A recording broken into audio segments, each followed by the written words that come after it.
Plus la musique est forte, plus elle libère d'énergie. Et cette énergie libère aussi les gens. Je trouve toujours que lorsqu'elle se dégage, ils deviennent libres et légers.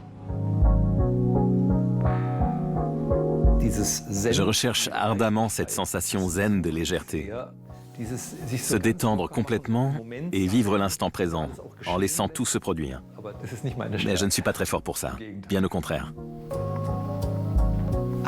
Pour moi, la légèreté, c'est le bonheur. Quand j'y arrive, j'ai l'impression que c'est facile de traverser la vie. C'est tellement facile de se lever le matin, même si ce que j'ai à faire ce jour-là est très dur. La légèreté me donne plein de possibilités. C'est une légèreté, tout peut voler, les idées peuvent voler, ça pèse rien une idée. Donc elle peut voyager, on peut la transférer à des gens qui ne parlent pas du tout votre langue, qui n'ont pas du tout votre mode de vie. Et ça, c'est une forme de légèreté que je trouve très, très poétique.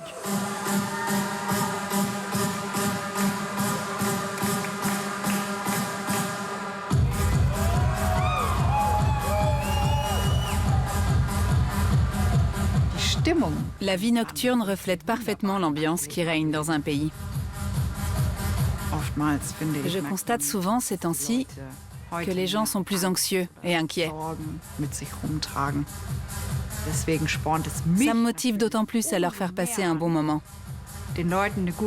pour qu'ils puissent oublier tous leurs soucis et se sentir libres, tout simplement. Anna Reusch trouve la légèreté dans la techno. Dans sa ferme au Danemark, elle trouve aussi le calme lorsque les longues nuits pèsent de tout leur poids. Elle est originaire de Wiesbaden. Elle produit ses propres morceaux et mixe à l'étranger. Les clubs ont toujours été, sont encore et resteront, espérons-le, un lieu de rencontre pour les personnes qui veulent simplement s'évader du quotidien, qui ne se sentent pas bien dans leur vie de tous les jours. Ils viennent tous aux soirées techno.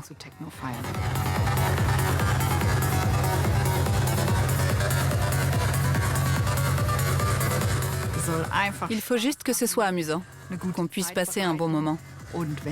Si je ne ressens pas ça moi-même, comment puis-je attendre des autres personnes présentes dans la pièce qu'elles le ressentent?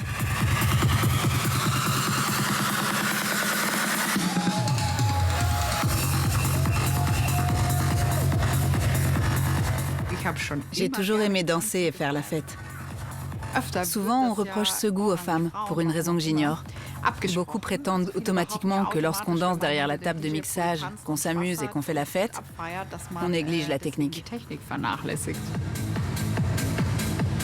On peut faire les deux. On peut faire la fête, jouer avec 3 lecteurs et tout contrôler. Mais beaucoup de gens ont du mal à le croire.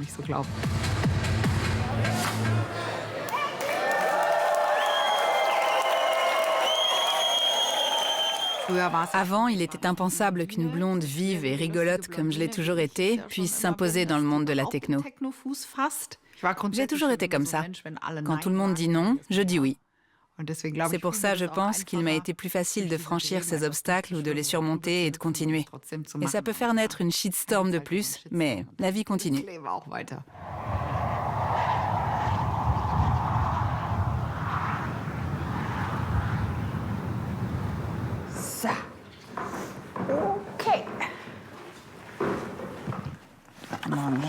Bonjour Hermine. Ici à la maison, à la ferme, on repense à tout. Au dernier concert, comment ça s'est passé. Au prochain, comment ça va se passer. Mais pour moi, trop réfléchir, c'est probablement ça le pire ennemi de la légèreté et de l'art.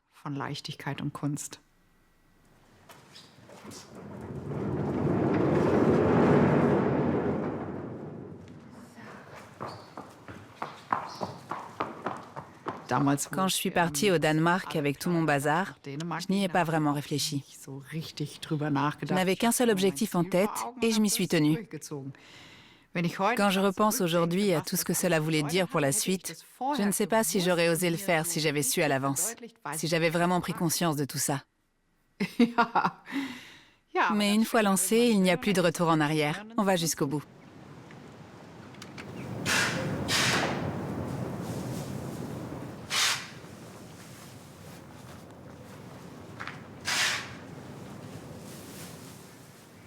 Je ne pourrais pas faire mon job sans avoir cette vie à côté, parce que... Quelle raison j'aurais de me lever tôt le lundi matin si je n'avais pas d'animaux? J'ai des collègues qui dorment jusqu'à 11 heures en semaine.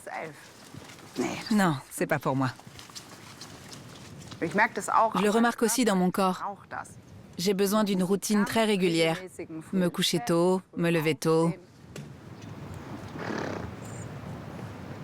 Ce qu'il y a avec les animaux, c'est que c'est toujours agréable de se détourner de soi-même. Je trouve ça bien de se concentrer sur les autres, ou plutôt ça me fait du bien. Parce que dans mon métier, tout le monde, y compris mes collègues, se concentre en permanence sur moi, sur mon travail. Comment s'est passé le concert, comment est le nouvel album, etc. Je suis toujours au centre. Tandis que quand je suis à la maison, avec toutes ces bestioles poilues, c'est plus moi qui suis au centre de l'attention. C'est eux. Et ça me fait du bien.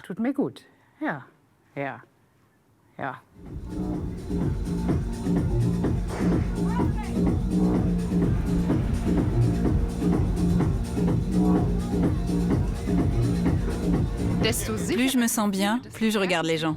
Et moins je me sens sûre, plus je fais attention à ma technique. Faire ce que j'ai l'habitude de faire me rassure. Quand je suis nerveuse, j'ai toujours besoin de beaucoup de temps avant de pouvoir lever les yeux vers le public. Quand il y a beaucoup de monde devant moi, je suis assez...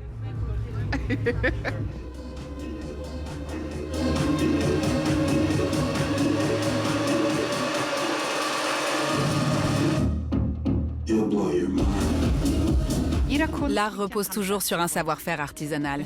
Si tu es peintre, tu dois maîtriser la peinture, le matériau, tu dois t'y connaître en pinceau, tu dois t'y connaître en couleur, en solvant, en toutes sortes de choses. Pour un sculpteur ou autre, c'est pareil. C'est quand même artisanal. Mais si tu maîtrises les bases de ce métier, je pense que tu peux commencer à en faire de l'art.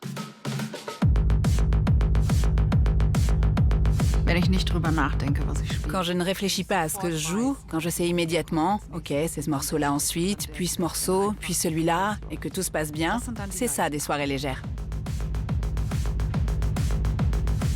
Je vais souvent en boîte la nuit. Je peux avoir des maux de tête, des maux de ventre, je peux être épuisée, tout ce qu'on veut. Mais dès que la musique démarre, dès que les basses grondent,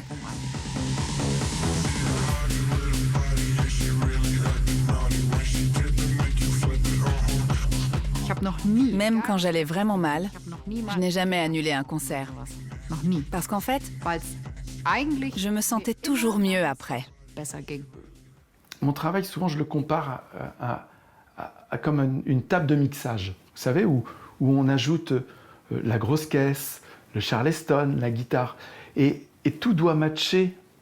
C'est un équilibre. Pour Vincent Leroy, la légèreté est un exercice d'équilibre entre l'acier, le carbone et le mouvement.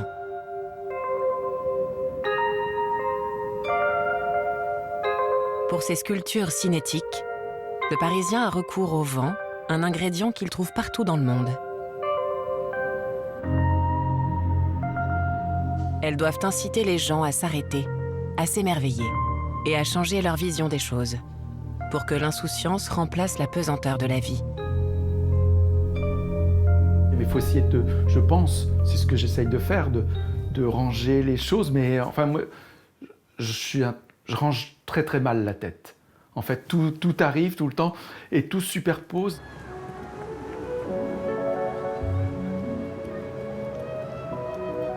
Faire quelque chose de léger, en fait, c'est pas simple. C'est assez difficile, en fait.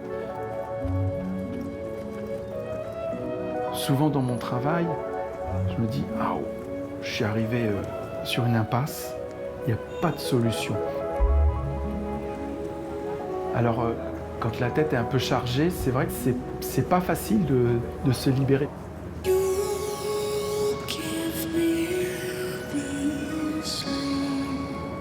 Et c'est peut-être là où il faut être plus léger, se sentir plus libre, prendre du recul. C'est souvent quand on prend du recul, de la distance, qu'on trouve les solutions. Le vélo est super. Aller en vélo dans Paris, prendre de l'air, respirer, ça crée une certaine distance, une légèreté qui parfois permettent de résoudre des problèmes bien lourd, bien pénible. J'aime bien conduire sans les mains. Je me sens beaucoup plus libre, je sais pas. Et puis alors, il y a un équilibre sur le vélo qui est incroyable.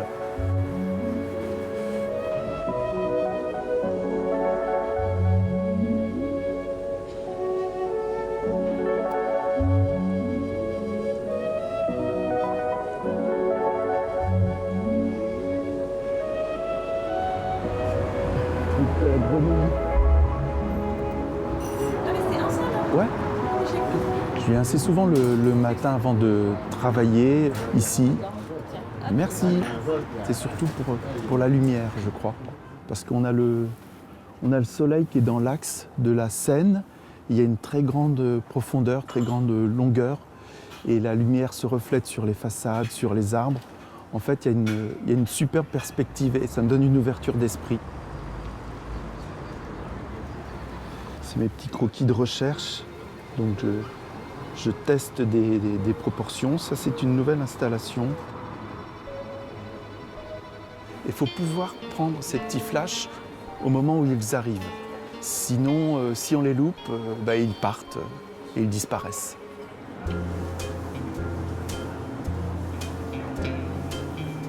J'ai jamais trop cherché à faire de la légèreté, mais c'est venu naturellement dans mon travail. J'aime voir loin, j'aime voir l'horizon, j'aime qu'il y ait de l'air.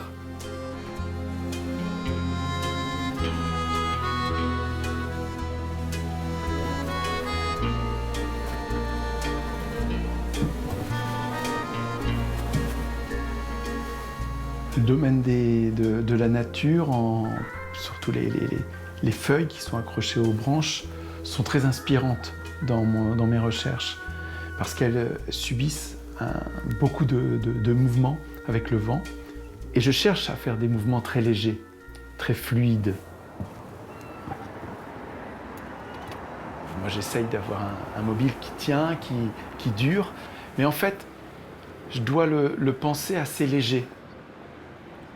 Pour la petite anecdote, je l'emmène en avion. Une partie des caisses que vous voyez derrière moi sont des caisses que j'emmène de l'autre côté de la planète.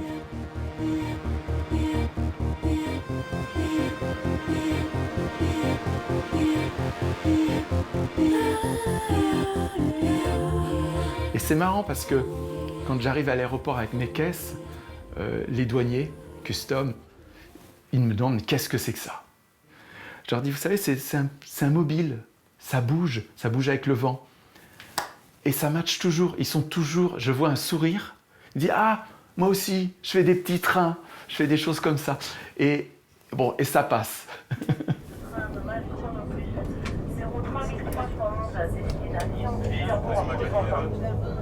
Je vais à Caen, en Normandie. Je travaille pour Singapour, New York, Los Angeles. Et une fois, je vois arriver une demande pour Caen et ça m'a beaucoup touché. Je suis né en Normandie et je suis passé à l'école à Caen quand j'étais teenager. C'est une nouvelle sculpture qui s'appelle Molecular Cloud, qui va rester des années. Ce serait impossible pour moi de faire quelque chose complètement détaché d'un lieu. Et l'endroit où je vais faire une installation me génère beaucoup de solutions, d'idées et me donne la direction. J'essaye de cacher il y a un échafaudage derrière avec une publicité et j'essaye d'avoir une vue un peu plus clean et avec la petite Marguerite là, j'arrive à faire un flou sur la photo et ça cache cet échafaudage. Mais c'est sensible.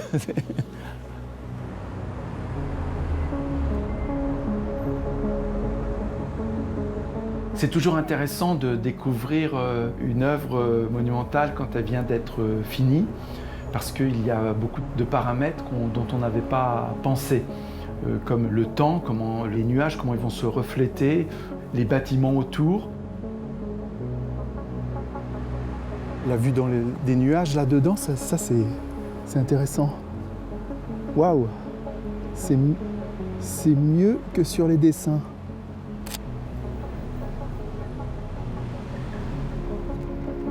J'aime bien prendre des photos parce que je découvre mon travail comme quelqu'un d'extérieur. J'ai pas envie d'être déconnecté avec leur vision, je veux avoir cette même approche. Et cette naïveté, elle est intéressante parce qu'elle donne de la liberté. Un enfant, souvent, l'a, cette naïveté. Et il faudrait essayer de rester enfant, mais bon, ça, c'est pas possible. Mais ouais, il faut essayer de garder cette naïveté un peu partout. C'est pas évident hein, dans notre monde moderne, de contraintes. Mais en tout cas, moi, je le cultive. Hein. J'y travaille beaucoup pour regarder, rester curieux partout où je vais dans le monde, avoir envie de découvrir. C'est sympa, la lumière dedans, ça éclate. Hein, ça.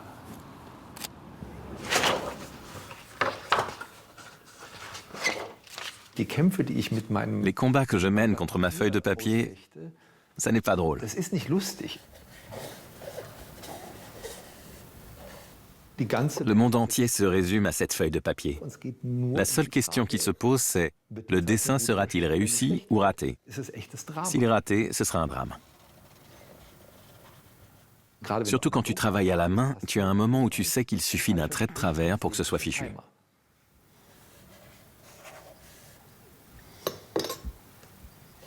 Le rêve est évidemment qu'un jour je sois tellement détendu et sûr de moi que je parte à l'atelier le matin, que je saisisse la feuille de papier, que ça coule de source et qu'il en sorte quelque chose d'extrêmement brillant.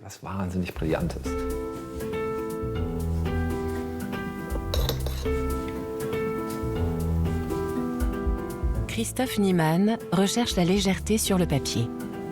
Les dessins de l'illustrateur qui vit à Berlin sont souvent épurés, mais pleins d'imagination. Ceux du dimanche, les Sunday Sketches, sont mondialement connus pour leur regard différent et ludique sur le quotidien.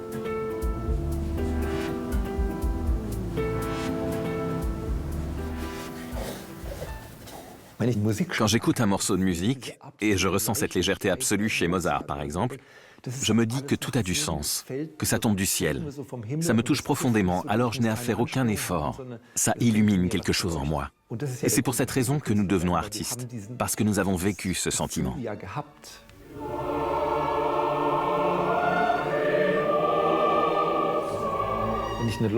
Quand je fais un dessin calligraphique aéré, j'espère obtenir cet effet de légèreté. Mais cela ne veut pas dire que j'ai simplement à m'asseoir et à agiter mon pinceau. Ce n'est pas comme ça que ça fonctionne. La légèreté dans le travail et la facilité à regarder l'œuvre sont deux choses complètement indépendantes. Et même si on les pratique longtemps, on s'y perd. On se dit, je dois mal faire les choses. Pourquoi est-ce si fatigant? Ou pourquoi n'est-ce pas plus facile? Un de nos professeurs a dit un jour qu'il fallait 1 heure pour trouver une bonne idée et 20 heures pour donner l'impression que cette idée avait germé en 5 minutes.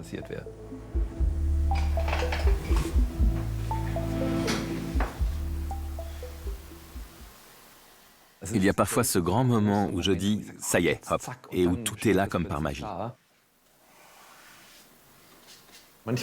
Parfois il faut persévérer, parfois il vaut mieux laisser courir, et parfois il arrive de faire une erreur vraiment intéressante, mais c'est très rare. Mais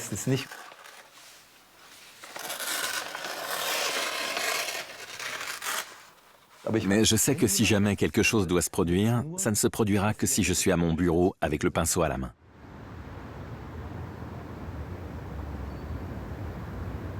Je suis très heureuse que nous soyons là, que Christophe soit arrivé à l'heure en train et que nous inaugurions cette exposition, Randnotizen, note en marge, un titre très modeste. Nous avons vu qu'il s'agit en fait d'une sélection d'œuvres sur une durée de 30 ans de travail. On peut parler d'une rétrospective.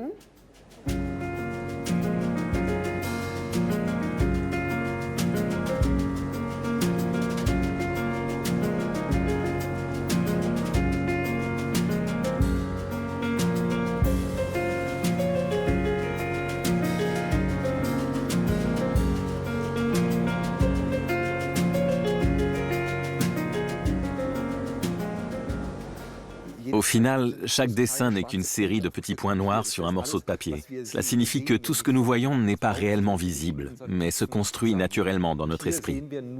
À ce niveau, nous ne voyons que des triangles et des demi-cercles. Il n'y a donc ici rien à voir qui serait quelque part humain ou scénique. Pour moi, ce qui est pertinent dans une image, dans un musée ou dans un magazine, c'est uniquement ce qui se passe entre l'œuvre et le public. Je trouve que l'identité de l'auteur n'a absolument aucun intérêt.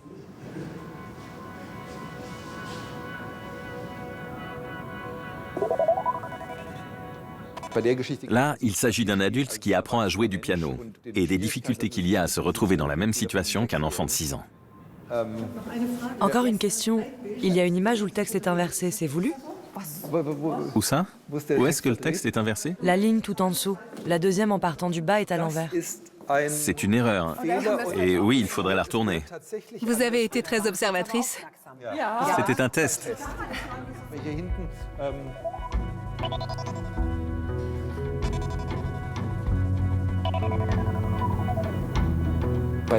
Dans les croquis de voyage, il s'agit de moments très personnels et toutes les images ne déclenchent pas forcément quelque chose chez quelqu'un d'autre. L'important, c'est la légèreté qu'il y a à faire quelque chose uniquement pour moi, juste pour le plaisir d'être là. Immortaliser un lieu sur papier, il ne s'agit que de ça. L'œuvre qui en résulte à la fin est en réalité presque un sous-produit.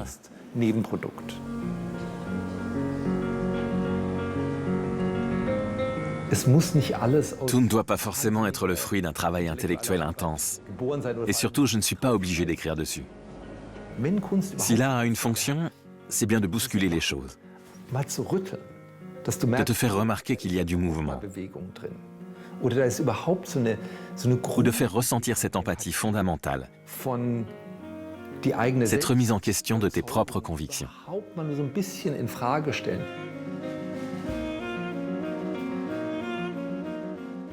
Et ça fonctionne parfois mieux dans le registre de la légèreté.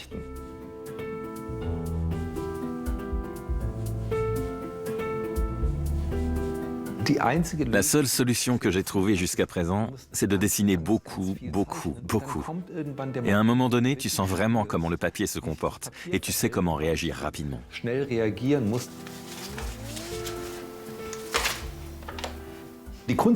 Tout l'art consiste à ne pas perdre sa légèreté, et donc son enthousiasme, pouvoir se dire « Bon, je vais recommencer depuis le début, ça fonctionnera peut-être la prochaine fois ». Et je crois que c'est en fait le seul talent qui existe et que tu ne peux enseigner à personne. Et à la 4e version, tu dis « Vous savez quoi, allez vous faire foutre ».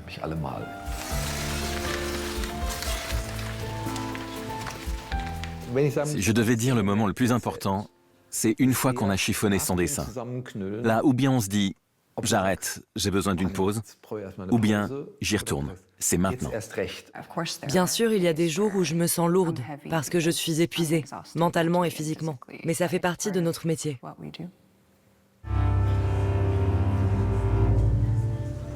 Herzlich willkommen im Opernhaus Zürich. Alles, was jetzt zählt, geschieht live und unmittelbar auf unserer Bühne. Quand j'ai un pas difficile à faire, j'essaye de ne pas trop y penser. À la limite, j'essaye de ne pas trop m'exercer. Et si ça marche une fois, génial, ça me suffit, je l'ai fait. Dans le ballet et la danse, tout est soumis à ce qui se passe au moment où on le fait. Tout est en live.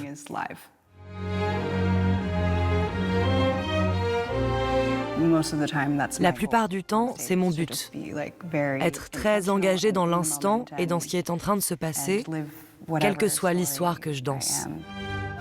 Max Richter travaille entre deux extrêmes. Une tension absolue et une légèreté maximale. Né et élevé aux États-Unis et sur scène à Zurich dans le ballet Oiseau rebelle.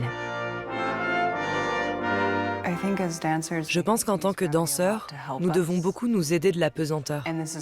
Et c'est difficile, car on penserait plutôt, surtout dans le ballet classique, qu'il ne faut pas qu'on sente cette pesanteur. Je crois qu'il faut l'utiliser à notre avantage.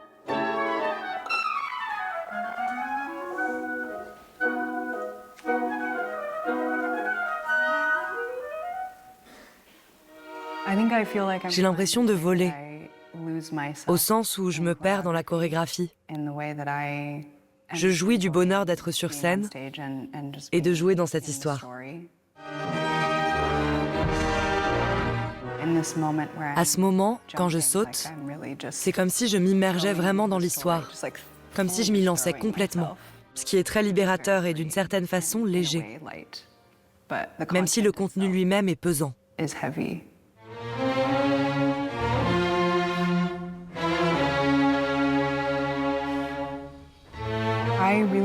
J'aime vraiment me perdre dans une histoire qui ne m'est pas arrivée à moi comme acteur.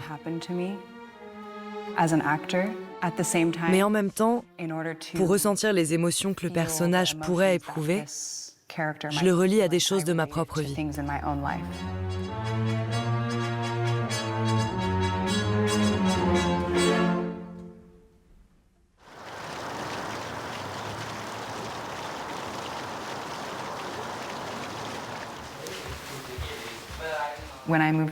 Quand j'ai déménagé à Zurich, j'ai changé de nom de scène pour m'appeler Max.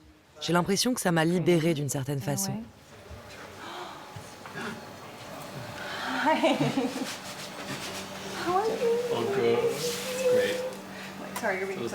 Je ne voulais pas nécessairement que cela détermine les rôles que j'allais jouer, mais je pense que ça me correspondait mieux comme personne. Le fait d'être non-binaire dans la vie n'empêche pas que ces rôles soient extrêmement importants et qu'ils fassent partie de ma liste de souhaits de ballerine.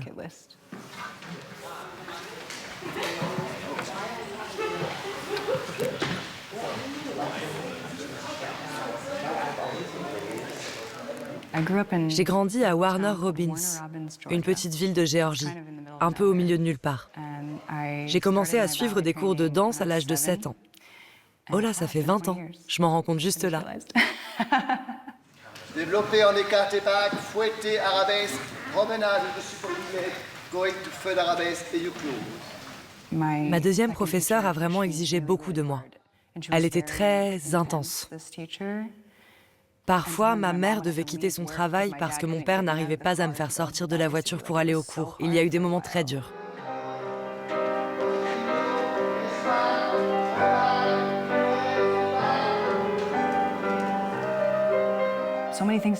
On doit penser à tant de choses en même temps. Même quand on tient une position, il faut penser à tout votre corps en même temps. Ensuite, on commence à bouger, et on pourrait oublier ce qu'on faisait, mais non, vous devez maintenir cette position pendant que vous pliez les jambes. C'est extrêmement complexe. Il faut s'entraîner dur, bien sûr. C'est obligatoire pour être ballerine. C'est vraiment difficile.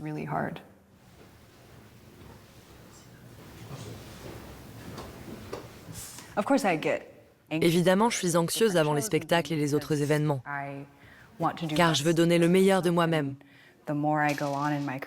J'avance dans ma carrière, j'ai fait toutes ces choses dont je suis très fière et je m'en suis bien tirée. Et maintenant, j'ai presque peur à l'idée que je pourrais ne pas réussir.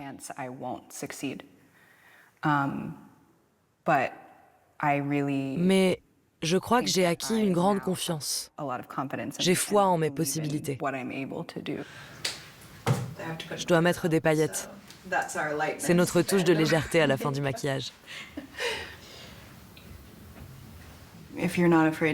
Si on n'a pas peur d'être qui on est, on a la liberté et la légèreté. Et c'est comme si la peur de vous exprimer ne pesait plus sur vos épaules.